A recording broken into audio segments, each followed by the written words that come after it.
కణితులనేవి మన శరీరంలో ఎక్కడ పురుడు పోసుకున్నా కంగారే.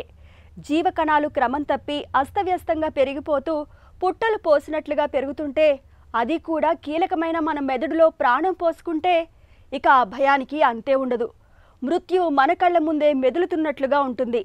అయితే మన ప్రాణాల్ని ప్రమాదంలోకి నెట్టే మెదడులో కణితుల్ని కొన్ని అనుమానిత లక్షణాలు, నిర్ధారణ పరీక్షల సాయంతో ముందుగానే తెలుసుకోవచ్చునని చెబుతారు డాక్టర్లు.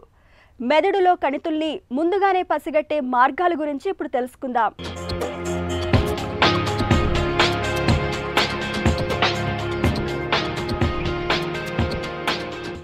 మెదడులో కణితుల్ని మనలో చాలామంది అవి పూర్తిగా ముదిరిపోయేదాకా గుర్తించలేకపోతూ ఉంటారు. నిజానికి మెదడులో కణితులు పురుడు పోసుకుంటున్నప్పుడు వాటి తాలూకు సంకేతాలు మనలో చాలానే కనిపిస్తూ ఉంటాయి. మెదడులో కణితుల అనుపానుల్ని పట్టించే హెచ్చరిక సంకేతాలు ఎలా ఉంటాయంటే, తరచూ తీవ్రమైన తలనొప్పి వస్తూ ఉంటుంది. తలనొప్పితో పాటు వాంతులు కూడా అవుతూ ఉంటాయి. ఇలా తరచూ వచ్చే తలనొప్పిని, వాంతుల్ని కాస్త సీరియస్గా తీసుకుని తగిన పరీక్షలు చేయించుకుంటే మెదడులో కణితుల్ని చాలా వరకు తొలి దశలోనే గుర్తించవచ్చు.